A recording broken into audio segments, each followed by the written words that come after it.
গপ্প মারান, দেশকে উদ্ধার করেছেন, গপ্প মারান। ছাত্ররা রুখে না দাঁড়ালে আমাদের আজকেও শুনতে হইতো ঈদের পরে তীব্র আন্দোলন গড়িয়া তুলব। হ্যাঁ, সারা দেশের মানুষ আপনাদের দিকে তাকাইছিল। 2018 সালে নির্বাচনে গেলেন, ন্যূনতম প্রতিরোধ গড়ে তুলতে পারলেন না আওয়ামী লীগের বিরুদ্ধে, পিটাইলো, মাঠ ছেড়ে পালাইলেন আপনারা। 2023-এর 28শে অক্টোবর প্রাণের ভয়ে রুখে দাঁড়াইতে পারেন না। আপনার দলের নেতা মির্জা আব্বাস বলতেছে, আবার এখন হারকিউলিস হয়ে গেছে মির্জা আব্বাস, প্রাণের ভয়ে দাঁড়াইতে পারে নাই। আপনার দলের কর্মীরা জান দিছে, গুম হয়েছে, জেলে গেছে, দেশ ছাড়া হয়েছে, আপনারা আরামেই ছিলেন। নেতারা কিচ্ছু করেন নাই, কিচ্ছু করেন নাই। 5ই মে হেফাজতকে ফেলাইয়া রেখে চলে গেছেন। ভুলি নাই এই বিশ্বাসঘাতকতা। আপনাদের কথা ছিল আপনারা খালেদা জিয়ার নেতৃত্বে অবস্থান নেবেন। ম্যাডাম খালেদা জিয়া খাবার দাবার কাপড় চোপড় নিয়ে প্রস্তুতি নিয়ে আসছিলেন, আপনারা ম্যাডামকে ফেরত পাঠিয়ে দিচ্ছেন। ওই 5ই মে হাসিনার পতন হয়, যদি আপনারা ওনাদের না ফেলায় চলে যেতেন। কোনোদিন সরি বলেন নাই। মানুষজনকে গণহত্যার মুখে ফেলায় চলে গেছেন, আজ আসছেন কুতুব বলতে। আপনার দলের কর্মীদের আমরা উদ্বুদ্ধ করে রাখছি, দিনের পর দিন বয়ান তৈরি করছি, একের পর এক। আপনারা একটা বয়ানও তৈরি করতে পারেন নাই। রাজনৈতিক বুদ্ধিবৃত্তিক সাংস্কৃতিক ফাইট চালাই গেছি দিনের পর দিন, খায়া না খায়া। আপনাদের বক্তৃতায় আমাদের নাম এসছে প্রকাশ্যে, আমার নাম নিয়ে আপনি বক্তৃতা করছেন মির্জা ভাই নিজে হাসিনার আমলে। এখন কুতুব বলেন আমাদেরকে। পরিবর্তন কখনো কারোর জন্য অপেক্ষা করে না, বুঝছাও। সময়ের স্রোতে সব কিছু বদলায়। আপনার মতো যাদের মেরুদণ্ড ভেঙে গেছে ইন্ডিয়ার সামনে দাঁড়ে, তারা সেটা মেনে নিতে পারে না।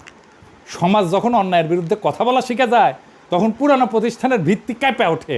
আপনারও ভিত্তি ক্যাপে উঠছে। সত্যের মুখোমুখি হইতে সাহস লাগে মির্জা ভাই, আর সেই সাহসের অভাবেই মুখ খারাপের অভিযোগ তুলেন আপনারা, যারা বছরের পর বছর জনগণকে শুয়ারের মতো শাসন করে গেছেন। আপনারা তাদের শুয়ারের বাচ্চা বলারা খুবই সত্যি কথা, খুবই ন্যায্য কথা। পরিবর্তন যখন দরজায় করা নাড়ে, তখন যারা বছরের পর বছর সুবিধার গতি আগ্রাইছিল, তাদের আরামায়েশের পৃথিবী কাঁপা ওঠে। তাদের সেই আরামের কুহক ভেঙে যাওয়ার কষ্ট এখন স্পষ্ট হয়েছে।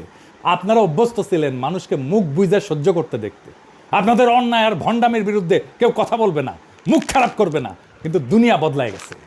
আজকের এই সোশ্যাল মিডিয়ার যুগে প্রত্যেকটা কণ্ঠ স্বাধীন, প্রত্যেকটা প্রতিবাদ জোরালো। এখন আর মানুষ আরামপ্রিয় ভণ্ডদের প্রশংসায় ফুল ছিটায় না, বরং তাদের আসল চেহারা দেখায় দেয়। আপনাদের মিথ্যার দেওয়াল ভেঙে পড়ছে। আরামদায়ক জীবনের স্বপ্নগুলা দুঃস্বপ্নে পরিণত হয়েছে। যাদের সবসময় সম্মানের মুখোশে ঢাকা ছিল মুখ, আজকে তাদেরই মুখোশ খুইলা গেছে একেবারে। সোশ্যাল মিডিয়া সেই আয়না যেখানে জনগণের ক্ষোভ প্রতিফলিত হয়, আর সেই আয়নায় নিজেদের কদর্য চেহারা দেখা আপনারা উন্মাদ হয়ে উঠছেন। আপনারা যে কমফোর্ট জোন বানাইছিলেন, সেটা ভেঙে যাওয়ার তীব্র যন্ত্রণায় আপনাদের ঘুম চলে গেছে। মুখ খারাপের দোহাই দিয়া সেই বাস্তবতাকে মুছে ফেলা যায় না মির্জা ভাই। নিজেদের তৈরি আরামের দুনিয়া ধৈসা পড়ছে, কারণ সাধারণ মানুষ আর ভণ্ডামি মেনে নিতে রাজি না। সমাজের মুখ বন্ধ করার দিন শেষ। এখন শুয়োরদের আয়নায় নিজেদের মুখ দেখতে কষ্ট হয় আপনাদের, তাই চিৎকার করে বলেন মুখ খারাপ, মুখ খারাপ। ভুয়া রাজনৈতিক কথাবার্তায় পরিবর্তন আসে না, 70 দশকের মঞ্চ কাঁপানো কথায় পরিবর্তন আসে না। এখন সময় কাজ কইরা দেখানোর, সমাধান দিয়া দেখানোর সময়। আপনাদের সময় আসছে এই পরিবর্তন মাইনা নেওয়ার। ক্ষমতা, দম্ভ আর ভণ্ডামি দিয়ে আর কতদিন টিকবে? পরিবর্তনের হাওয়া চলমান, রুখে দাঁড়ানোর সাহস যাদের আছে, তাদের কণ্ঠ চিরকাল উচ্চারিত হবে। এই চিৎকার, এই আর্তনাদ, এইটাই সেই ভেঙে যাওয়া দুনিয়ার প্রতিধ্বনি। আর এই প্রতিধ্বনি বলে দিচ্ছে যে পরিবর্তন অবশ্যম্ভাবী।